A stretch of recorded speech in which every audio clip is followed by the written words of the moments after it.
के YouTube channel में आपका हार्दिक स्वागत एवं अभिनंदन। मैं जितेंद्र जीत आज आपके सामने लेकर आया हूँ गरासिया जनजाति। इसके पिछले वीडियो में दो वीडियो हमने देखे, उनमें एक में पढ़ लिया भील जनजाति के बारे में पढ़ा, दूसरे में मीणा जनजाति पढ़ा और उसी वीडियो में हमने कंजर जनजाति के बारे में पढ़ लिया था। आगे हम देखते हैं गरासिया जनजाति। इस गरासिया जनजाति के बारे में देखें तो जो गरासिया शब्द है उस शब्द की उत्पत्ति अंग्रेजी के ग्वास शब्द से मानी गई है।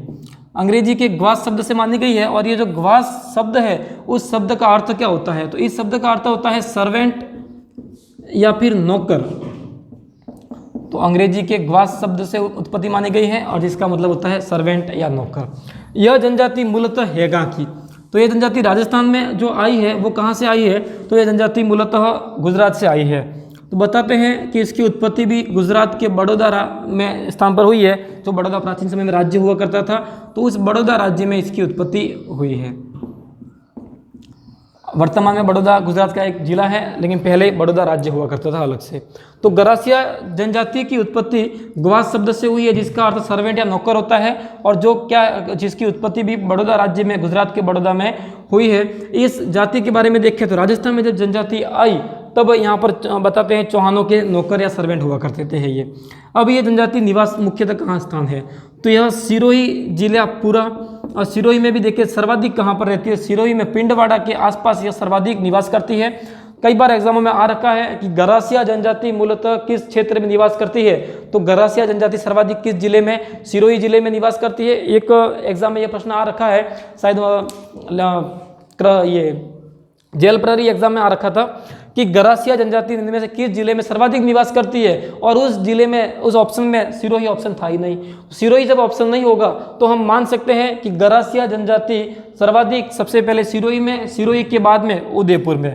अब उदयपुर के अंदर भी देखें तो कहाँ पर सर्वाधिक गोकुंदा के आसपास यह जनजाति निवास करती है। इसके बाद पाली के अंदर एक तहसील है बाली, तो पाली के अंदर बाली के आसपास यह निवास करती है। सबसे ज़्यादा सिरोही में, फिर सेकंड में उदयपुर। अगर ऑप्शन में सिरोही नहीं है तो अपन उदयपुर मान सकते हैं। तो गरासिया जनजाति कहाँ निवास करती है, सिरोही जिले में। और इस जनजाति के अंदर देखें इस जनजाति में और क्या क्या बातें हैं उसके बारे में देखते हैं। इस जनजाति को 3 उपजातियों में विभाजित किया जाता है या 3 भागों में विभाजित किया जाता है, 3 श्रेणियों में। इन श्रेणियों में एक पहली श्रेणी होती है जिसको बोलते हैं निनकी न्यात।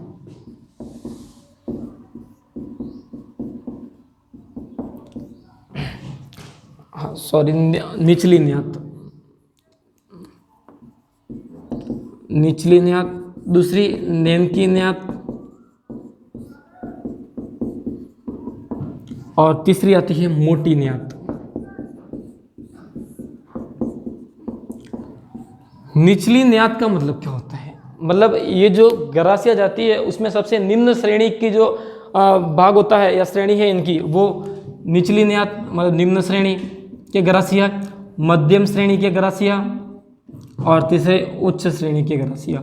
तो उच्च श्रेणी की गरासिया मोटी न्यात कहलाती है। मतलब ये जो अपने विवाह वगैरह हैं वो इन निचली न्यात वाले हैं वो मोटी न्यात में नहीं करवाएंगे, मतलब आपस में ये विवाह के अवसर वगैरह या विवाह के जो कार्य है वो नहीं करवाते हैं।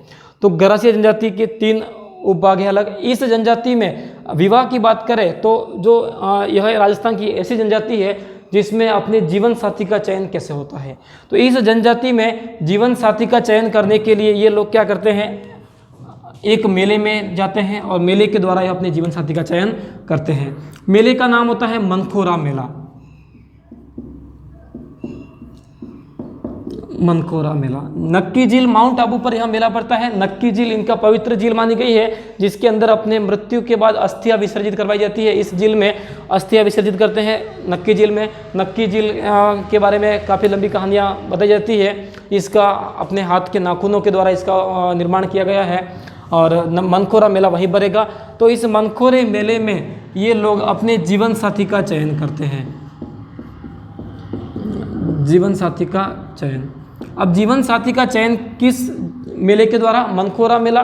और मनखोरा मेला किसका जनजाति का प्रसिद्ध मेला है, तो गरासियाओं का। और ध्यान रखें तो ये जो जीवन साथी का चयन करेंगे उसको लिए क्या करते हैं, जैसे मान लो ये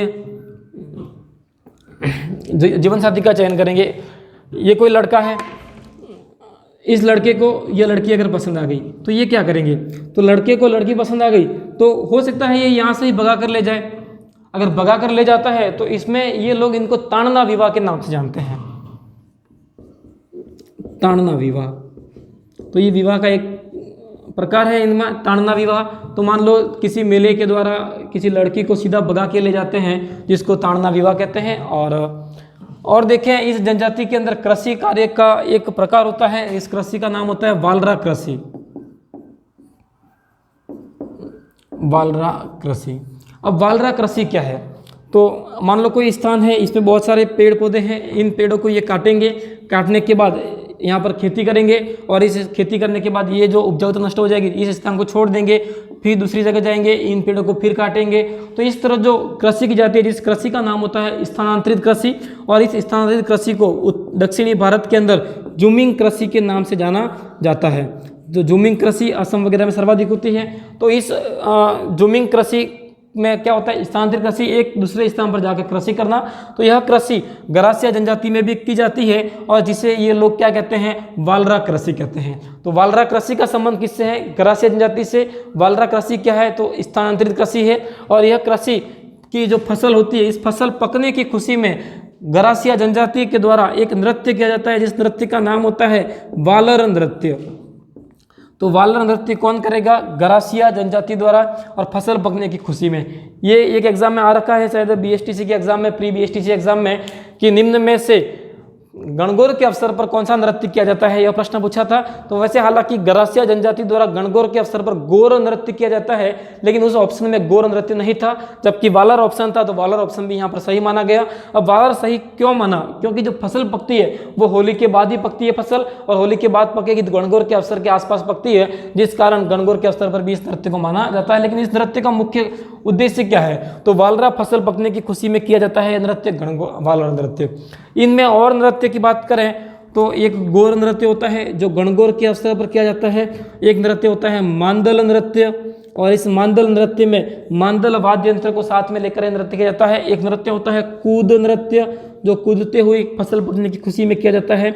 इसके बाद एक नृत्य होता है जवारा नृत्य। ये सारे इस जनजाति के प्रमुख नृत्य माने जाते हैं।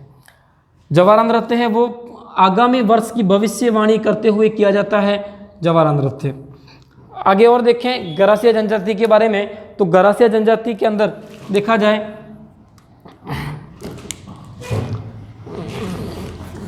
गरासिया जनजाति में जैसे मिट्टी के जो बर्तन होते हैं जिसके अंदर अनाज एकत्रित किया जाता है, उन मिट्टी से बने पात्रों को क्या कहते हैं, तो अनाज एकत्रित करने के लिए जो बड़े पात्र होते हैं जिसको ये लोग सोहरी कहते हैं। गरासिया में मिट्टी के बने बड़े पात्रों को जो अनाज एकत्रित करने के लिए काम में आते हैं, जिसको सोहरी कहा जाता है।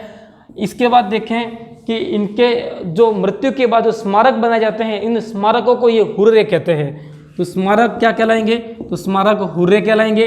इसके बाद ये गरासिया जनजाति के जो लोग हैं वो लोग सफ़ेद पक्षी को या सफ़ेद पशु को देखना पवित्र मानते हैं। तो सफ़ेद पक्षी या सफ़ेद पशु इनके लिए पवित्र है। इस गरासिया जनजाति के अंदर देखें तो जो मृत्यु भोज होता है, उस मृत्यु भोज को ये लोग कांदिया कहते हैं। मृत्यु भोज को कांदिया।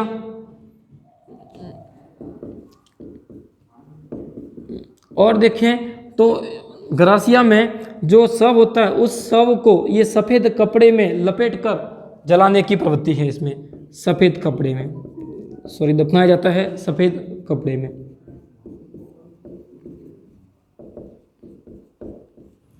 तो गरासिया जनजाति में देखे एक शब्द आता है सोहरी।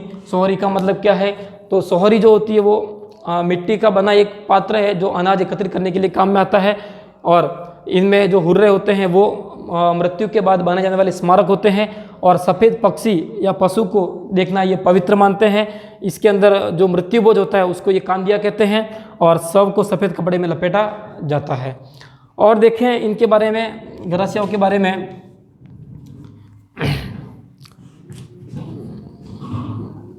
ये लोग जो होते हैं इनके मुख्य मेलों में एक तो ये देखा था हमने अभी जिसका नाम था मेले का मनखोरा मेला, जो नक्की झील पे पड़ता है। उसी तरह इनमें जो मेलों के बाद अगर त्यौहार की बात करें तो इनमें प्रमुख त्यौहार कौन से हैं, तो प्रमुख त्योहारों में इनके एक गणगौर का त्यौहार है जिसको पवित्र मानते प्रमुख मानते हैं, होली का त्यौहार प्रमुख मानते हैं। ये गरासिया जो है वो गरासिया अगर भील जाति में विवाह करवाते हैं तो उसको भील गरासिया के नाम से जाना जाता है और वो इस जाति से थोड़े अलग माने जाते हैं। तो ये तो था हमारा टॉपिक गरासिया जनजाति।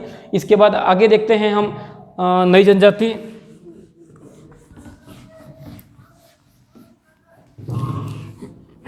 नई जनजाति पढ़ते हैं जिसका नाम होता है सहरिया जनजाति।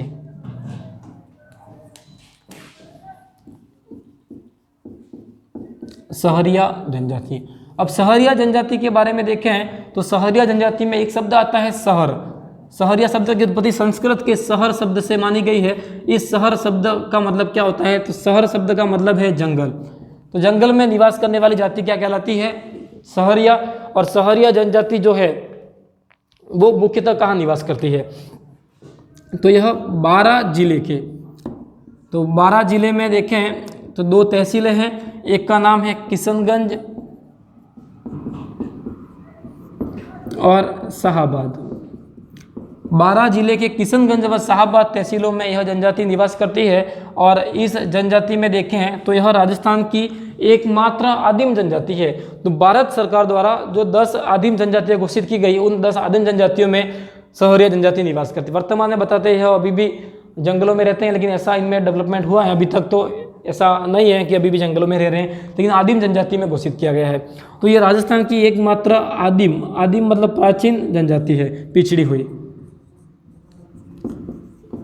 आदिम जनजाति।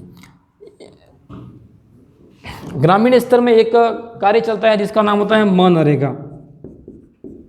महात्मा गांधी राष्ट्रीय रोजगार गारंटी योजना। इस रोजगार गारंटी योजना मनरेगा के अंदर सबसे पहले 200 दिन का रोजगार किसे दिया गया, तो 200 दिन का रोजगार सबसे पहले सहरिया जनजाति को दिया। 100 दिन का अतिरिक्त रोजगार दिया गया है इनको, तो एक तो सहरिया को और एक कथोड़ी जनजाति को। 2 जनजाति ऐसी है राजस्थान की जिसमें मनरेगा के अंतर्गत 100 दिन अतिरिक्त कार्य दिया गया। सबसे पहले 200 दिन का जो 100 दिन थे उस अभी 150 है तो 250 दिन। सबसे पहले 200 दिन का रोजगार किसे दिया गया था, सहरिया को, और साथ में ही किसको, तो कथोड़ी को भी दिया गया है। इस जनजाति में देखें तो ये जनजाति जो घर बनाती है वो घर अगर लकड़ी पेड़ के ऊपर जो घर बने होते हैं, इन घरों को ये गोपना कहते हैं, गोपना के नाम से जानते हैं। तो पेड़ों पर बने घर बने मचान नुमा घर।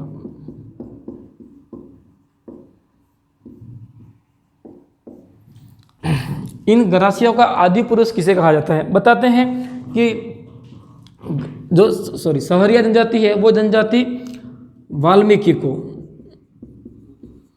वाल्मीकि को अपना आदि पुरुष मानती है, आदि पुरुष मानती है वाल्मीकि को अपना आदि पुरुष मानती है और इनको अपना कुल देवता भी मानने की पूजा करती है। इनके प्रमुख मेलों की बात करें तो प्रमुख मेलों में इनका जो मेला होता है वो मेला है सीताबाड़ी का मेला।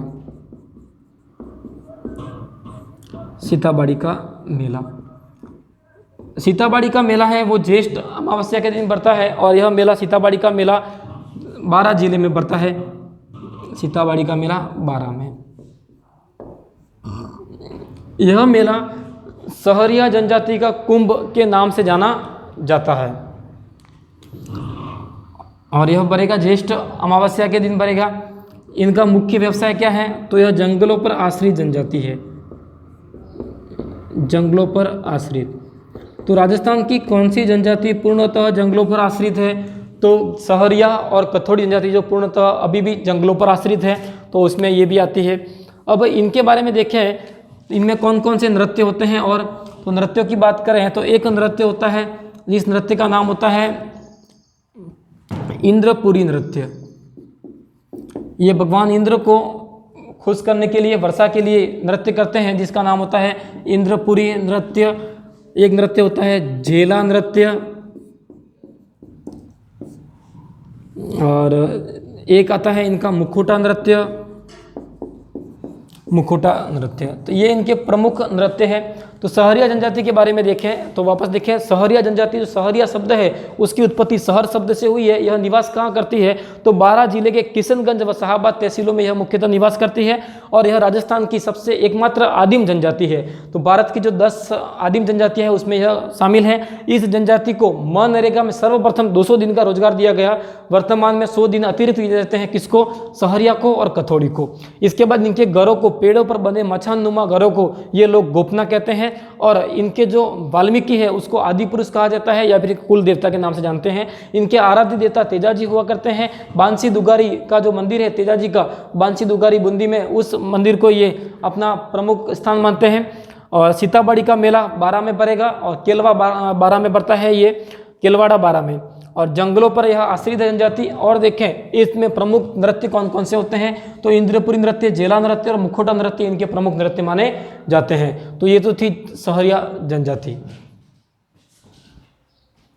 चलो आज हम आगे हम देखते हैं कथोड़ी जनजाति। कथोड़ी जनजाति के बारे में देखें तो इसका नाम कथोड़ी जनजाति क्यों रखा गया, तो कथोड़ी जनजाति इसलिए रखा गया कि ये जनजाति वैसे हालांकि है तो मूलतः कहाँ की, महाराष्ट्र की। तो मूलतः महाराष्ट्र से आई है।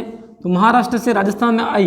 राजस्थान में आने के बाद ये कार्य क्या करती है, तो व्यवसाय करती है कत्था तैयार करना। कत्था, तो कत्था किससे तैयार करती है, तो खेर के पेड़ से या केर के पेड़ से। खेर या केर के पेड़ से ये क्या करती है, कत्था तैयार करने का कार्य करती है, जिस कारण इस जनजाति को कत्थे से नाम रखा गया, कथोड़ी जनजाति। यह जनजाति मूलतः कहाँ की है, तो मूलतः महाराष्ट्र की है और महाराष्ट्र से राजस्थान में आई। राजस्थान में कहाँ पर आई, तो उदयपुर जिले में। उदयपुर जिले की 2 तहसीलें हैं, एक तहसील का नाम है जाडोल और फलासिया। जाडोल, फलासिया। कथोड़ी जनजाति मूलतः राजस्थान में कहाँ निवास करती है, तो उदयपुर जिले में। और यह भी पिछड़ी हुई जनजाति है। यह जनजाति वनों पर आश्रित है और इस जनजाति में देखें तो नाम क्यों रखा गया, कत्था तैयार करती है किस पेड़ से, खेर या केर के पेड़ से। एक बात ध्यान रखना, जो कत्था है वो पान में प्रयोग किया जाता है, तो जो पान खाई जाती है उस पान में प्रयोग होता है कत्था। तो कत्थे से मुँह लाल वगैरह होता है। एक प्रश्न ये आ रखा है एग्जाम में कि पान के खेतों को क्या कहा जाता है, तो पान के जो खेत हैं उस पान के खेतों को बजेड़ा कहा जाता है। तो बजेड़ा, ध्यान रखना, पान के खेत बजेड़ा कहलाएंगे। और पान में प्रयोग होने वाला कत्था कौन तैयार करेगा, तो ये कथोड़ी जनजाति किस पेड़ से, तो खेर या केर के पेड़ से तैयार करती है। इस जनजाति उदयपुर में निवास करती है और उदयपुर के अंदर जो घर बनाएगी तो वो घर बनाती है, इस घर को ये खोलरा कहते हैं, ये ध्यान रखना। तो कथोड़ी जनजाति के घरों को क्या कहा जाता है, तो घर कहलाते हैं इनके खोलरा। और स्थान है उदयपुर में, जाडोल व फलासिया। और देखें इस जनजाति में एक यह मान्यता बताई गई है कि हालांकि वर्तमान में ऐसा नहीं है, तो बंदर का मांस खाना पसंद करती है। तो कथोड़ी जनजाति बंदर का मांस खाती है। और बताते हैं कि यह जनजाति दूध से बनी सामग्रियों का सेवन नहीं करती है। तो कथोड़ी जनजाति बंदर का मांस खाती है और दूसरा दूध से बनी सामग्रियों का सेवन नहीं करती है।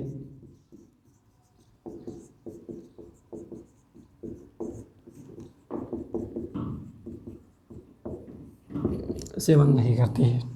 इसके बाद देखें इस जनजाति के अंदर देखा जाए तो इनके जो कुल देवी है, उन कुल देवियों के अंदर देखें तो कुल देवी में कालिका माता को अपनी आराध्य देवी मानते हैं। और कुल देवी इनके जो कुल देवी और आराध्य देवी कालिका माता।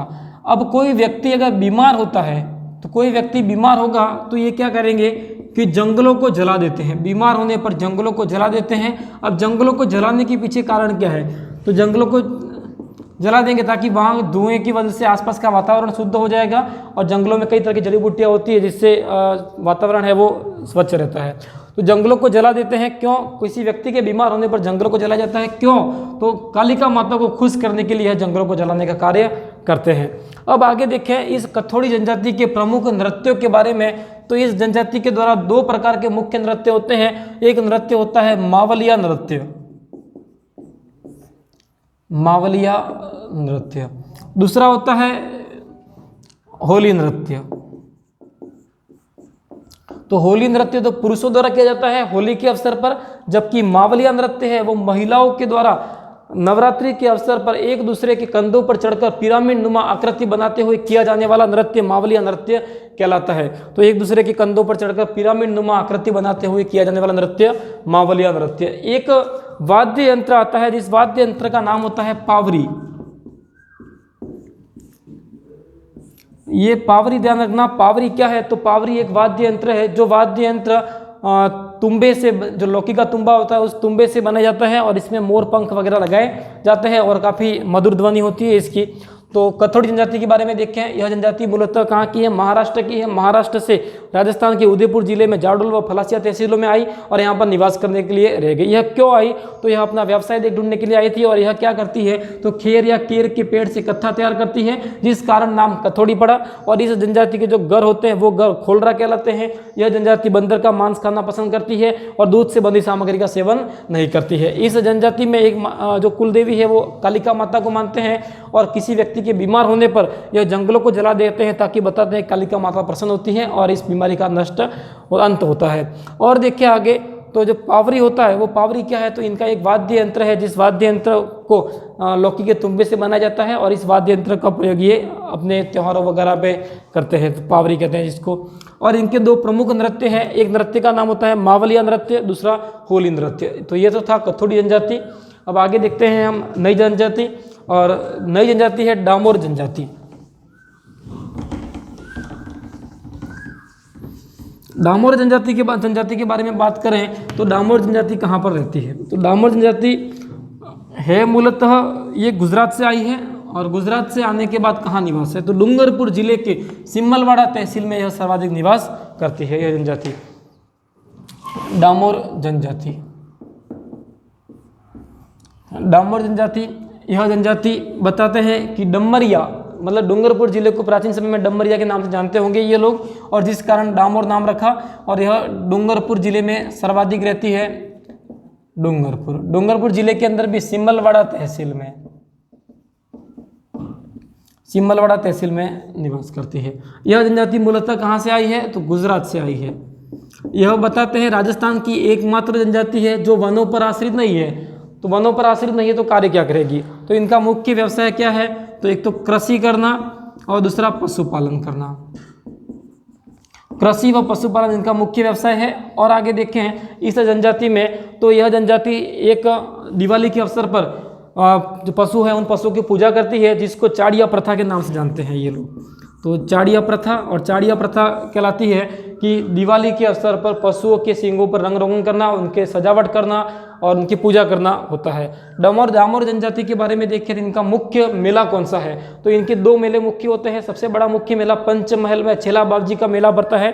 तो पहला मेला होता है इनका मुख्य मेलों में छेला बावजी का मेला। जो छेला बावजी का मेला है वो पंचमहल गुजरात में पड़ता है, पंचमहल गुजरात में।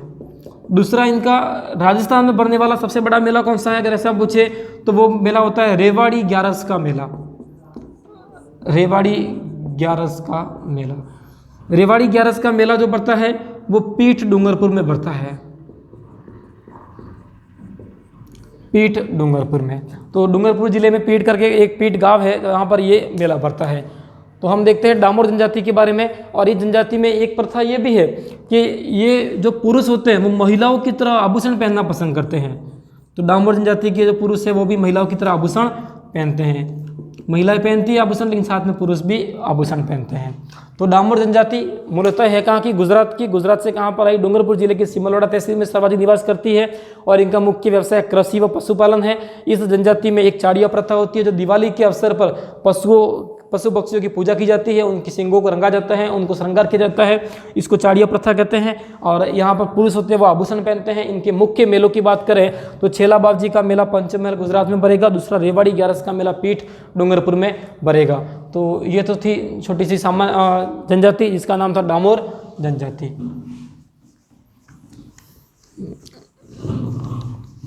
अब डामोर जनजाति के बारे में देखते हैं अपन सांची जनजाति।